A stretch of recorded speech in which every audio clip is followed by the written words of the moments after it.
vamos a explicar lo que ha sido el último bloque de PG, por fin, aleluya, del sistema nervioso central. Pues vamos allá. Primero vamos a hacer un repasito, como siempre, en el que vamos a estudiar por las distintas funciones del sistema nervioso central. En primer lugar tenemos el control motor. El control motor pues se va a dividir pues según lo que, en tres partes: los movimientos voluntarios, los movimientos de los pares craneales y el tono muscular y los reflejos. Con respecto a los movimientos voluntarios, pues va a estar regulado, vale, sé que es feo, ¿vale? Pero se va a entender, ¿vale? Tenemos en primer lugar la primera motoneurona, ¿no? Que está en el área 4, que estaba anterior a la cisura de Rolando. De aquí, pues vamos a ver, básicamente vamos a idear el movimiento que nosotros queremos hacer. Quiero contraer el bríceps, ¿no? Porque quiero traerme la comida a la boca. Entonces, básicamente, activo mi primera motoneurona, pues va a idear el movimiento y va a mandar la señal hacia abajo. Y ahora, ¿qué va a pasar? Esta señal baja, baja, baja. Pero al llegar al bulbo, ¿qué pasa? El 80% se va a decusar y el 20% sigue para... Bueno, voy a coger otro color. Sigue para abajo y este se decusa, ¿vale? Va al lado contrario, es decir, está bajando por la izquierda y ahora se va al lado derecho. Y así va a continuar hasta que en el acto anterior... hasta que en el acto anterior lo que va a pasar es que el que todavía no se había decusado, al llegar, que estaría más o menos aquí, más bien, porque está en el izquierdo, lo que va a hacer es que se va a decusar a nivel de la médula en el nivel que corresponda al nervio que va a irrigar, o sea, que va a inervar al bíceps. Entonces se decusa a ese nivel para salir junto con el que ya estaba decusado por el mismo nervio para llegar y hacer sinapsis con la segunda motoneurona que está a nivel del músculo para generar esa contracción, ¿vale? Bueno, ahora tenemos los movimientos pares craneales. Los movimientos de los pares craneales van a estar regulados por los núcleos de los pares craneales que están en el tronco del encéfalo. De esos núcleos van a salir una serie de haces, ¿no? De axones, que constituye el fascículo geniculado, el cual está constituido pues, por el haz corticobulbar y el córtico nuclear. Aquí, básicamente, para resumir lo que no sea más sencillo, el corticobulbar son los que van a contener los axones de los pares craneales que mueven el ojo. ¿Y cuáles son los que mueven el ojo? Pues el 3, el 4 y el 6, ¿no? 3, 4 y 6. Y el 11, que es que lo comparten los dos. Pues aunque os quedéis que el corticobulbar mueve a estos, o sea, los de los ojos, y el 11 porque comparte, ya lo tenéis. Porque el resto lo va a ser córtico nuclear. Y el córtico nuclear es más difícil de entender porque sí, cabeza y cuello, pero ¿y eso cómo me va a ayudar a diferenciar de que si coge el ojo o no? Pues no estudiamos lo de ojo y el resto pues es córtico nuclear. Ya está, más sencillo. Y por último tenemos pues el tono, la regulación del tono muscular y los reflejos osteotendinosos y cutáneos. Pues esto que lo va a regular por el sistema parapiramidal y el reticular. El parapiramidal, que es lo mismo que extrapiramidal, pues por ejemplo el cerebelo y tal, ¿no? Entonces, ¿esto qué hace? Van a controlarlo para llegar a la musculatura. Pues la parapiramidal, porque es del sistema parapiramidal, es decir, extrapiramidal. Y el cortico reticular, porque es por el sistema reticular también, ¿no? Pues ahora, ahí tenéis dos. Vale, y ahora tenemos lo que viene siendo la regulación de la sensibilidad.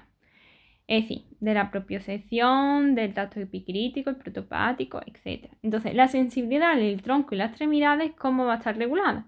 Pues básicamente nosotros tenemos unos receptores a nivel cutáneo o interno.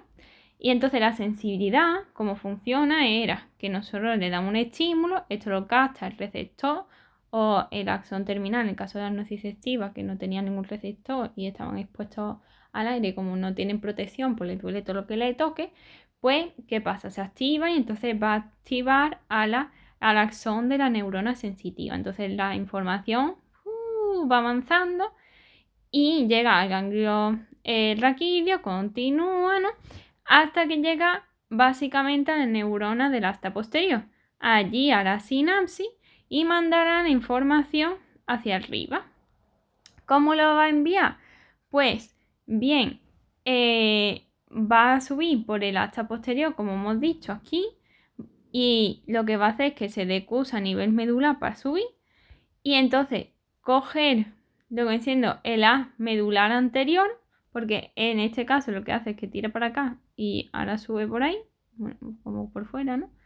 Y tira para arriba, y este va a coger la sensibilidad epicrítica, la temperatura y el dolor, es decir, el tacto fino, la temperatura y el dolor, y ahora de aquí subirá hasta la cinta del rey, ya al tálamo, donde se integra para decirle, mira, pues con el resto de sensibilidades, y ya manda la información a la corteza donde integra todo.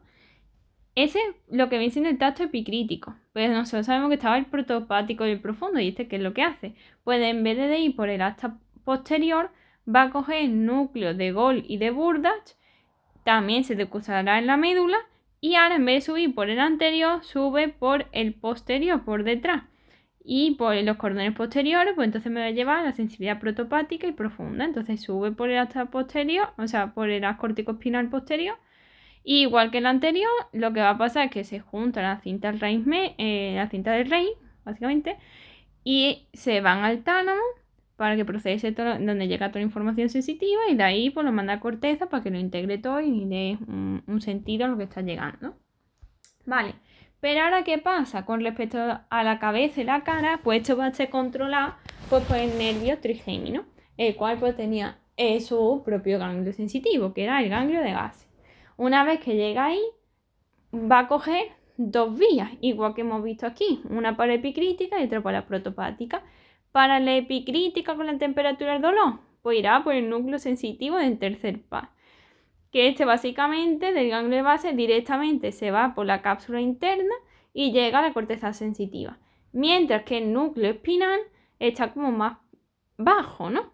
Entonces, ¿qué pasa? Que va a llevar la sensibilidad protopática, la palestesia, las vibraciones y el movimiento, sí, como este, y lo que va a hacer es que va a meterse dentro del haz córtico-espinal posterior como hacía el resto del cuerpo, y de ahí irá a la cápsula interna y a la corteza sensitiva.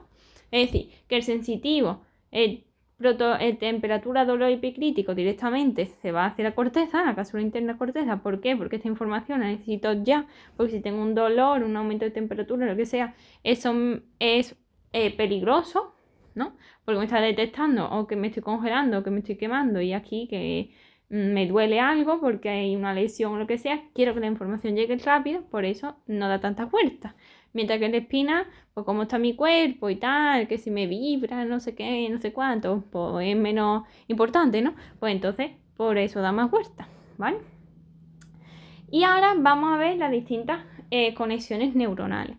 El 10% se lleva a cabo en la superficie, es decir, que si este es el cerebro, pues la corteza aquí, para arriba y para abajo. Pero el 90% es más profundo, ¿vale? Es a nivel de las redes presilianas, citotemporal, pareto frontal, etc. La presiliana, pues va a ser con respecto al lenguaje y los movimientos complejos. La occipitotemporal, pues el reconocimiento de las cosas, las agnosias. La paretofrontal, pues a nivel de la sensibilidad, la integración sensitiva. El límbico, las emociones, prefrontal, pues la atención, el razonamiento, el comportamiento, ¿no? Es decir, la moral.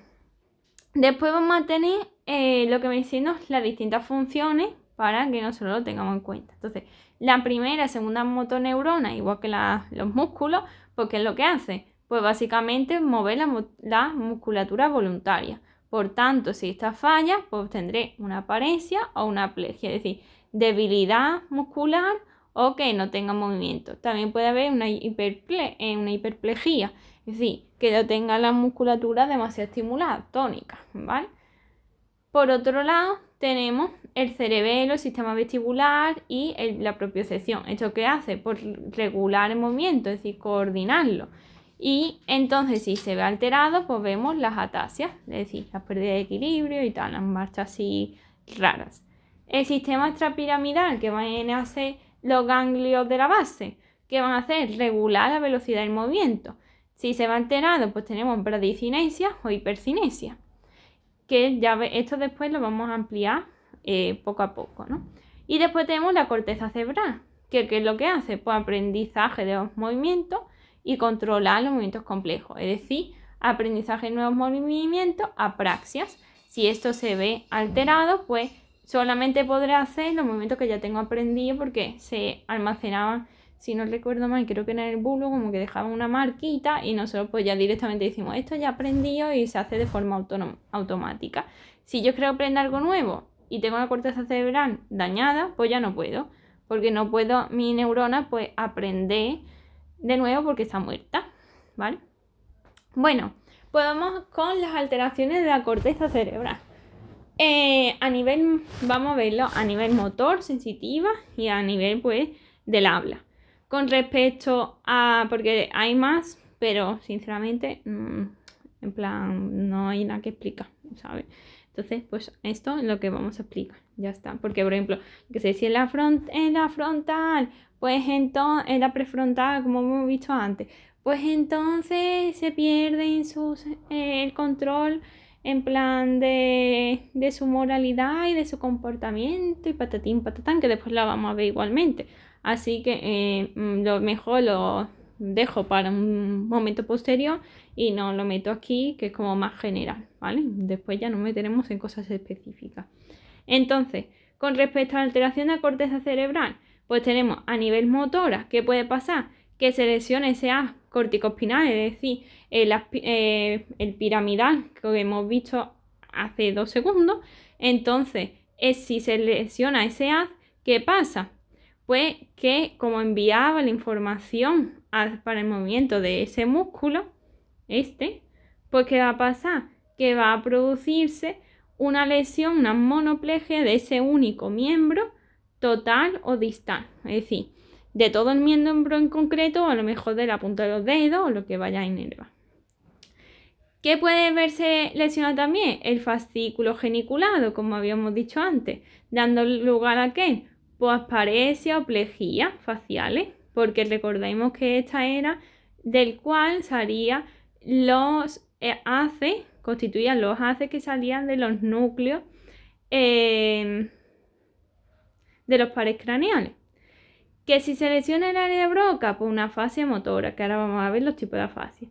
Y si se lesiona cualquier motoneurona primaria de cualquier hemisferio que se vuelve loca y se activa como le da gana, pues se produce crisis epiléptica. Vale, a nivel sensitivo, ¿qué puede hacer? Que pierde yo esa sensibilidad. Entonces puedo tener una es decir, la mitad del cuerpo anestesiado, no siento. ¿Del lado qué? Pues contralateral, como siempre, si se me lesiona un hemisferio, el problema va a estar en mi cuerpo contrario. Entonces pierdo toda la sensibilidad de mi cuerpo contralateral. Entonces, esterognosia, esto igualmente se verá posteriormente, pero no reconozco las cosas solamente con la palpación. Cierro los ojos, me dan un objeto y no sé reconocerlo. Grafestesia, que no puedo escribir. Topognosia, que no sé reconocer las cosas cuando las veo. Un ejemplo, por ejemplo, es la propagnosia, en el que no reconozco las caras. Discriminación táctil, espacial, es decir, a la hora de discriminar los objetos o de orientarme en el espacio, ¿no? Vale, ahora tenemos 3 conceptos muy importantes, ¿vale? Tenemos la negligencia sensitiva. En esta es que ese mi cuerpo que está anestesiado, no lo reconozco como propio. Digo, esto que en plan, no lo siento. La anosognosia es que el paciente, ese mi cuerpo que no siente que no es suyo. Es como si fuera como una parte que no le corresponde. Como si yo veo a mi madre su brazo y digo, por mucho que lo toque, para mí no es mío, ¿no? Pues aunque esté en mi cuerpo, yo no lo reconozco que está en mi cuerpo. Eso le puede pasar a algunos pacientes con esto, ya veréis en el futuro. Después tenemos extinción sensitiva, en el que que básicamente es esto, que si yo toco las 2 piernas a la vez, pues solamente van a notar la sensibilidad en la pierna que no está afectada, en mi cuerpo que no está afectado. Ya está. Vale, ahora vamos con la afasia. La afasia, que es básicamente como hablamos, pues vamos a ver cómo se controla de forma normal. Pues de la sensibilidad que me llega de la visión y de la audición, lo que va a hacer es que se envía esa información hacia las áreas que controlan el habla. ¿Cómo llega?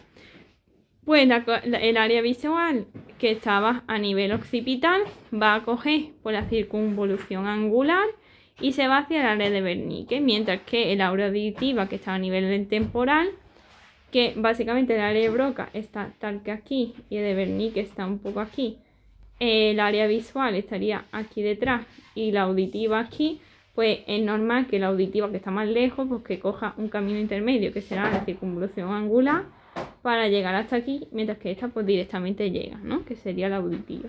Ahora, ¿qué pasa? El área de Wernicke, aquí comprendo yo la información que me llega de área visual y auditiva, y ahora quiero mandar la información hacia la de Broca, que es la motora. ¿Cómo llego? Pues con el fascículo geniculado, arqueado. Ahora llego y ya la área de Broca pues hará que mueva yo la boca y hable, ¿vale? Muy bien, entonces, ¿qué tipos de afasias tenemos? Pues la de Broca. En la de Broca, ¿qué es lo que está alterado? Pues el área de Broca. Si está alterada el área de Broca, significa que no puede hablar. No puede hablar. Entonces, fluidez, ¿habla de forma espontánea? No, porque no puede hablar. Nominar las cosas, yo enseño un objeto, ¿puede decirlo? No, porque no puede hablar. Repetir, no, porque no puede hablar. En plan, no funciona la musculatura, básicamente. Pero comprende, sí, el área de Wernicke está estupenda. ¿Área de Wernicke puede hablar con fluidez? Pues claro, ellos hablan. Esto es como decía Inés en enfermería. Los de Broca son los pacientes infelices, porque saben lo que quieren decir, pero no pueden. Y los de Wernicke son los pacientes felices, porque hablan sin enterarse de lo que pasa en el mundo y son felices aunque no se enteren de nada. Ellos son felices diciendo lo primero que sale de la boca, porque no se dan cuenta de que lo que dicen es tontería, porque no comprenden nada, que es la clave. Entonces, fluidez, sí. Comprensión, no. Por tanto, si no comprendo, por mucho que me llegue información de forma visual, me enseña un objeto y dime que esto, o auditiva, repíteme esta palabra, pues cuando llega la Wernicke, como está rota, no puede integrar la información. Entonces, pues no puede hacer nada de esto, solamente que habla de forma espontánea y ya está. ¿Qué pasa en el de conducción? En el de conducción, el problema estaba en el fascículo arqueado, es decir, en la conexión entre uno y otro. Entonces, habla bien, el de Broca no está alterado, ¿no? Por tanto, sí. Comprende, sí, porque de Wernicke estaba bien, pero ¿qué pasa? Que la información que le llega al área de Wernicke no puede pasar para el área de Broca, entonces no puede mover, reproducir lo que está pensando. Entonces, ¿habla de forma espontánea? Sí. ¿Comprende? Sí, pero ¿puede repetir lo que le digo o decirme qué es lo que ve? No, pues por eso no. En el global, lo que está alterado es tanto el Broca como Wernicke, no puede hacer nada de esto. Pues entonces no puede. Si no puede hablar, no se mueven los músculos, ni tampoco entiende, pues estará todo afectado. No puede hacer nada. Ahora, si es el área transcortical motora, si esta es una lesión que está cerca del área de Broca, anterior, en plan un poquito arriba de donde está el área de Broca. Entonces se va a dañar parcialmente, ¿no? ¿Qué pasa? Que en el motora, fluidez no tiene, igual que el de Broca, pero la cosa es que sí que puede repetir. En la transcortical, tanto motora como sensitiva, la clave es que va a ser igual que el de Broca y Wernicke, pero que sí que puede repetir. Entonces, fluidez no, porque está como lesionado como la zona de Broca, pero no está lesionada en sí totalmente, es como un poco arriba, un poco parcial, por así decirlo. Entonces, no va a hablar de forma espontánea, pero sí que me va a poder repetir porque comprende, ¿no? Sí que me va a poder repetir. Y el de sensitiva, ¿qué pasa? Que está lesionada también cerca del de Wernicke, entonces se va a alterar parcialmente. No comprende, pero sí que llega a entender un poquito, entonces puede repetir como que si tuviera una como si tuviera un poco de conciencia, ¿no? En plan, que le duró muy poco lo que le llega. Entonces puede repetir, sí, pero no más, no le pidas más. Entonces, básicamente, transcortical motora es como el de Broca, pero repite, y es sensitiva es como el de Wernicke, pero sí repite. Igual, pero sí repite. Ahora, pues ya está. Entonces, Ahora tenemos las alteraciones de las redes cerebrales. Pues vamos a tener distintas conexiones de las redes. Tenemos la red presilviana. ¿Cuál es la función de ella? Pues realizar los movimientos complejos que requieren por un aprendizaje. Es decir, las aprasias. Yo quiero aprender un movimiento nuevo, pues me va a ayudar a aprenderlo. ¿Cómo coordino yo esos movimientos? Pues lo que hago es que aquí está la parte parietal. En esa zona es el centro de las praxis, donde yo digo, de las praxis, las prácticas. Y digo, venga, vas a practicar un nuevo movimiento. Entonces, ¿qué pasa? Esta información, vamos a hacer así. Vale, es muy feo, ¿vale? Pero yo me entiendo. Esta sería la parte, pues, frontal, ¿no? En plan, y aquí estaría el área premotora, más o menos. El dibujo que he hecho antes. En plan, aquí. ¿Vale? Frontal y aquí más o menos la premotora. Entonces, ¿qué va a pasar? Pues básicamente ese centro de la praxis, que está a nivel del parietal, pues va a enviar el área, va a enviar esa información hacia el área motora del lado dominante. Imaginemos que es una persona zurda, pues entonces básicamente esta va a enviar la información hacia ese hemisferio, ¿no? Hacia esa corteza premotora del área del izquierdo. Y a la vez va a enviar también la misma información hacia el lado no dominante. ¿Cómo? Pues a través del cuerpo calloso, que era básicamente como una autovía que conecta un hemisferio con el otro. Entonces una la manda directamente hacia de su lado dominante y por el otro lado pues va por el cuerpo calloso para ir hacia el contralateral y lleva también la misma información, pero hacia el área motora y premotora del lado contralateral. Es decir, el no dominante. Vale, muy bien. ¿Qué pasa ahora si yo tengo una lesión en el centro de la praxis? Es decir, aquí, donde yo aprendí las cosas.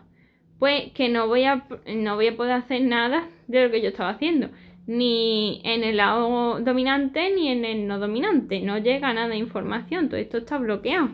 Entonces voy a tener una apraxia bilateral y una fascia de Wernicke porque en la zona parietal está más o menos por aquí, que está muy cerca del área de Wernicke que estaba aquí. Por eso voy a tener una fascia de Wernicke, porque básicamente está ahí al lado, vaya. Entonces, eso por ese lado. ¿Qué pasa si se rompe la conexión entre el centro de la praxis con el cuerpo calloso y el hemisferio dominante? Porque voy a tener lo mismo, una apraxia bilateral de los dos lados, no llega. ¿Qué pasa si ahora se lesiona solamente este área, la premotora del área dominante? Pues que tendré una apraxia de hemisferio contralateral. ¿Y por qué contralateral? Porque recordemos que si mi importante en el lado izquierdo, pues el problema va a estar en el lado derecho. Bueno, esto es dicho que sería zurdo, más bien sería un diestro, porque si ellos al lado izquierdo sería el lado derecho. Vale, diestro, ¿vale? Este ejemplo era diestro. Porque sería el lado contralateral, ¿no? Si viene al izquierdo, se va al derecho. Vale, pero si el problema está en el cuerpo calloso, en mi hemisferio dominante está bien, pero la conexión a la autovía no. Entonces solamente va a funcionar el hemisferio izquierdo, por tanto el movimiento se dará en el derecho, mientras que en el izquierdo no, porque al hemisferio derecho no le llega información de cómo aprender ese movimiento. Entonces tendré una apraxia del lado contralateral al dominante. Es decir, tendré una apraxia en el lado malo. En el lado bueno y en el lado malo. Ya está. Vale. Pues ahora vamos a seguir. Con respecto a las patologías a nivel de la red parietofrontal. Ahora, si esa red se ve afectada, que básicamente eran las aprasias, como acabo de explicar, digo, es que a ver si es que me he ido.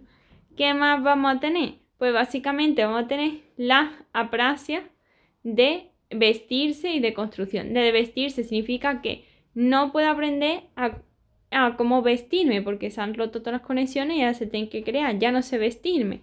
Entonces, sin querer, pues cometo un error y confundo, esa es la palabra, confundo, yo qué sé, la pierna con el brazo. Entonces meto la pierna en la camisa, en el brazo de la camisa, cuando no es. Y la frase de construcción es que no puedo entender lo que me diciendo el espacio tridimensional. Entonces, ¿qué pasa? Que si yo digo al paciente que me dibuje un cubo, como no sabe integrar esa estructura tridimensional, no puede. Entonces, no es que no pueda dibujar o escribir porque tenga un problema motor, sino porque no entiende cómo ese objeto se plasma en el papel, porque no entiende las relaciones espaciotemporales. Es decir, que el cojín está ahí enfrente, que ocupa y que está encima de la cama y que es en plan que está torcido para adelante, ni sabe nada. En plan, no entiende lo que hay delante, lo ve, sabe mover la mano para poder escribir o lo que sea, pero no entiende qué es lo que está viendo. Entonces no te lo puede dibujar porque no entiende lo que ve. Ya está. Entonces, ¿qué otras alteraciones vamos a tener? Pues la patología de la red prefrontal. Aquí lo que va a estar alterado pues va a ser lo que se relaciona con él. Pues el lóbulo prefrontal, que básicamente es casi todo, ¿no? El lóbulo prefrontal, la corteza límbica, paralímbica, el tálamo y el sistema piramidal. Entonces, ¿qué es lo que pasa? Si se va a alterar, pues básicamente todo lo que tiene que ver, como hemos dicho antes, con la moral. ¿Qué es? Pues básicamente el déficit de atención, el que yo me abulia es aburrimiento, y desinhibición, es decir, que hago lo que yo quiera, aunque esté mal. Que si tengo ganas de acostarme con Juanito, pues lo hago. Que si tengo ganas de escupirle a la cara, pues yo le escupo, ¿sabes? Y los reflejos primarios, es decir, que empiezo a chuparme el dedo. Si tú me das la mano, me pones un dedito en la mano, pues la aprieto, prensión, el hociqueo, que me pongo así como si fuera a buscar a la mamá de mi madre para succionar, etc. Entonces, ¿qué pasa si ahora en vez de la red prefrontal se me lesiona la red límbica, donde estaban las emociones y donde yo almacenaba también la memoria? Pues tendré amnesia lacunar, es decir, amnesia de un periodo de tiempo en el que yo voy a intentar rellenar con alucinación, es decir, con tonterías que me lleno yo, es decir, no me acuerdo lo que hice anoche, y entonces empiezo a imaginarme pues que yo anoche pues me fui en un barco a navegar por la noche y conseguí un tesoro y no sé qué sé cuánto. Es decir, me invento lo que hay ahí porque tengo lagunas. Anterógrada, es decir, que no, aquí sufro el proceso, pues recuerdo todo el pasado, pero de aquí para adelante no recuerdo. Retrógrada, por lo contrario, sufro aquí el proceso, de aquí para adelante sí recuerdo, pero mi pasado no me acuerdo de nada. Y episódica, pues que si aquí sufro el problema, pues sufro la pérdida de memoria justo de este punto en concreto, mientras que el lacunar pues sería pues un periodo de tiempo, es decir, todo este tiempo, mientras que el episódico es justo este minuto, ya está, este segundo, no más, ¿sabes? Vale, ahora, ¿cómo vamos a explorar? Básicamente lo que viene siendo el equilibrio y a nivel de la coordinación motora, porque ahora vamos a hablar de las coordinaciones motoras. Pues la dismetría, es decir, el relacionar el ambiente conmigo. Entonces, ¿cómo lo voy a regular? Pues decirle lo del dedo nariz o de lo de la tibia, o sea, el talón con la tibia, que me lo deslice para arriba y para abajo. Adiadocolcinesia, que coja las manos y haga para arriba, para abajo, para arriba, para abajo, ¿vale? El té de Romberg, que se ponga de pie, cierre el ojo y ve que no se caiga para los lados. El índice Varani es que nos ponemos, el paciente y yo, nos ponemos a apuntarnos los dedos como si nos estuviéramos disparando y ve que básicamente los dos, como que coincidimos los dos deditos como si fuéramos ¿no? Que se pone en mi casa, o como el de este del Señor, en plan, que está en la Capilla Sistina, que está el Dios y el humano, que se tocan así los dedos y están los dos parejos. Si no están parejos es que el Señor pues, no puede coordinar bien los movimientos para medir la distancia y que los dos coincidamos. El nixtasmo, pues básicamente que el ojo no le vibre y que vayan coordinados. Entonces, ¿qué es lo que hago? Pues le echo agua fría y agua caliente en el oído. Si le echo agua fría, se supone, aquí lo dijo primero de una forma y después es de otra, pero bueno. Entonces, si es fría, el oído mira sería hacia el mismo lado. Y si es caliente, mira hacia... pues está bien puesto. No. Si es fría, mira hacia el mismo lado. Y si es caliente, mira hacia el lado contrario, ¿vale? Y así, de hecho, a la vez, en los dos oídos frías, mira para abajo. Y si de hecho los dos a la vez calientes, mira para arriba, ¿vale? Esto de aquí está mal, al revés. Vale. Y ahora, pues también puedes ver pues, marcha ciega para ver que no se caiga, pisoteo ciega, es decir, que levante las piernas y haga así fuerte para ver que no se caiga, es decir, que sabe mantener el equilibrio. Todo esto es para ver si saben mantener el equilibrio. Vale, pues vamos a ver los distintos trastornos. Pues si yo tengo un problema en la médula, en el síndrome de los cordones posteriores, que recordemos que era el que llevaba la información protopática, como habíamos visto, ¿por qué puede ser? Pues puede ser por una sífilis que me lesione pues esos nervios, o bien una falta de vitamina D que me produce una neuropatía. ¿Qué otras cosas puedo tener? Pues puede, y ahora, ¿cuál sería el diagnóstico?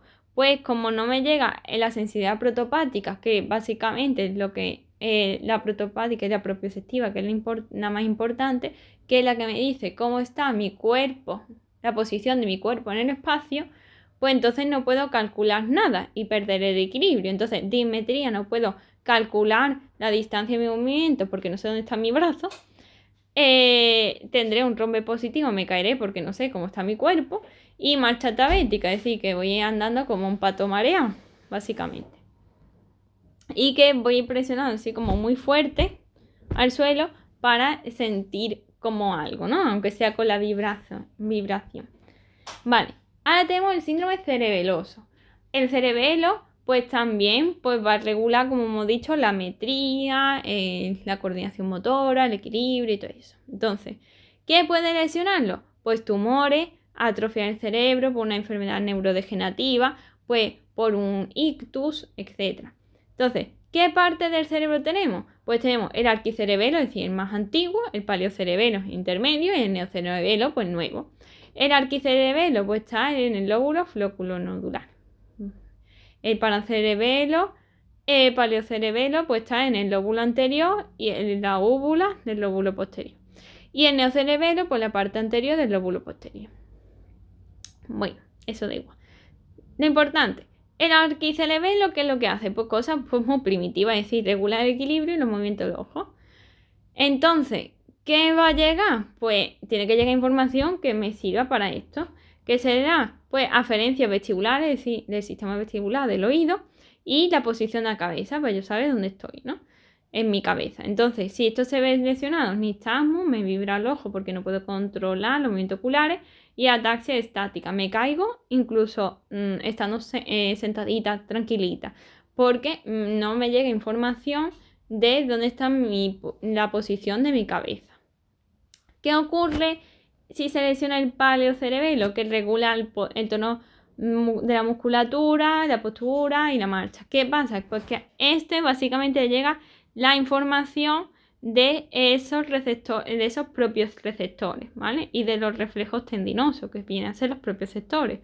Entonces, si se ve alterado, vamos a tener la ataxia cerebelosa que va a empezar a andar, como aquí, en vez de ser diabética, se llama cerebelosa, porque la lesión está en el cerebelo, pero al fin y al cabo es lo mismo, en plan, anda la marcha del borracho, en plan, anda así, para un lado y para otro, para un lado y para otro.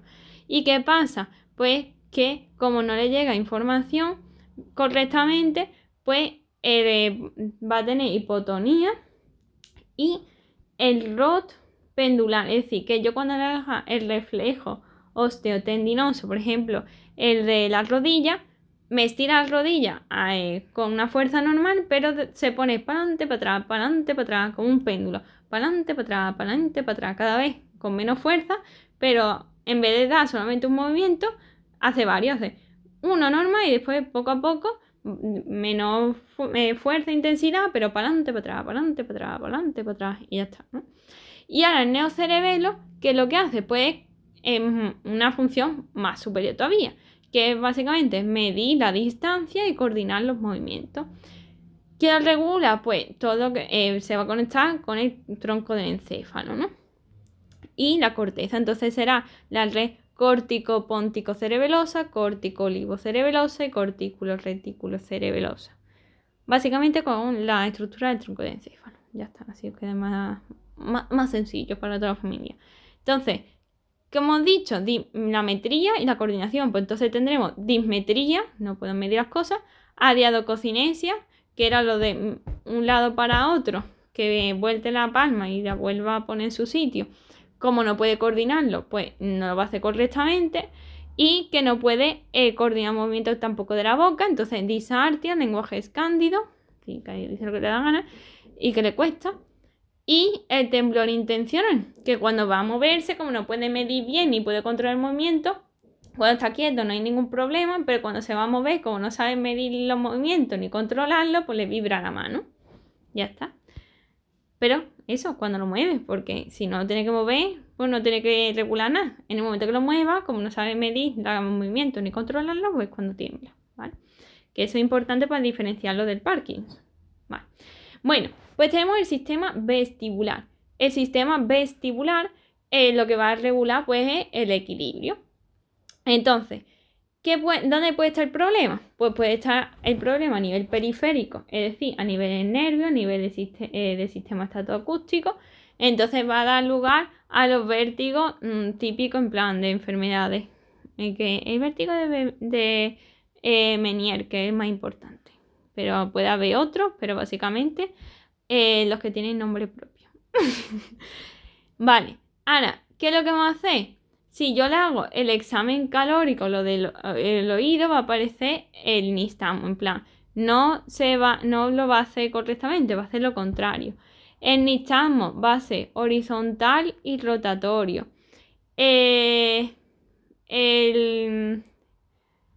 Va a ser agudo, tal. Pero esto lo vamos a ver ahora aquí, ¿vale? Y ahora, si fueran núcleos vestibulares, el problema, pues que haya una isquemia, un tumor, una desmineralización, pero a nivel del núcleo vestibular, es decir, a nivel de lo más importante, ¿no? De lo primigenio, entre comillas, ¿no? Y ahora, ¿qué veremos? Pues veremos ataques en estrella, náusea y vómitos, nistagmo, vértigo, es decir, me da la habitación vueltas, ¿no? Entonces, ¿qué pasa? Pues que andaré como pueda, para adelante, para atrás, en forma de una estrella y como estoy mareada, pues todo hemos sufrido. ¿Qué te pasa con los mareos? Porque te entra vértigo y te dan náusea y vómito y nistagmo porque no sabes dónde poner el ojo porque todo te da vuelta. En plan, pongo este punto, pero me vuelve a girar habitación, vuelvo a ponerlo, entonces por eso se te mueve el ojo. Entonces, el vértigo periférico, lo que está dañado, pues las estructuras periféricas. Central, pues el núcleo vestibular. El núcleo vestibular, el central, pues va a ser básicamente crónico, ¿veis? Tarda tiempo. El periférico, rápido. La rotación, hipoacusia, acúfeno, es decir, la habitación me da vuelta, hay problemas a nivel de los oídos y del ojo, del cambio de movimiento. Solo en el periférico, en otros no. Ese nistagmo, ese movimiento del ojo, aquí va a ser horizontal, así, mientras que aquí el vestibular va a ser vertical. Pérdida de conciencia, convulsiones, patología neurológica, es decir, todo esto son cosas del sistema nervioso central. Por tanto, el periférico no estará en el central. Nistagmo posicional, es decir, a nivel del punto, pues aquí sí estará. Y si yo le digo, mira, sígueme lo de la H, ¿no? Sigue mi dedito con los ojos. Pues aquí se cansa el señor de moverlo, en plan el nistagmo, el que tiemble el ojo, y aquí pues no se cansa. Porque es aquí el nervio lo que está lesionado y aquí no, ¿vale? Y ahora, otoscopia, el oído periférico, pues que estará alterado, aquí no. Examen calórico, como estoy echando cosas en el oído, aquí estará alterado y aquí no. Es decir, aquí crónico y todo lo que tenga que ver con cosas del sistema nervioso central y mira el paciente a partir de para abajo, el nistagmo, Y aquí el nistagmo horizontal es agudo y todo lo que tenga que ver con el oído, pues estará dañado. Ya está. Resumen. ¿Ves? Son tablas, son datos, sí, pero se pueden intuir, no hace falta estudiárselo. En plan, tú dices, todo lo que tenga que ver en el oído, agudo, o mira para los lados, pues en plan, periférico, recto, si es central, crónico y tal, pues, en plan, del sistema nervioso central, pues será el vértigo central. No hace falta estudiarse, en plan, entender un poco y ya está. En plan, por lo menos algunas cosas se pueden intuir, otras no, otras sí que estudiarán de memoria. Bueno, alteraciones motoras. Con respecto a alteraciones motoras, ¿dónde puede estar el problema? Pues el problema puede estar a nivel del tono muscular. Bueno, no sé si cortarlo, que si no se va a hacer muy largo. Voy a cortarlo.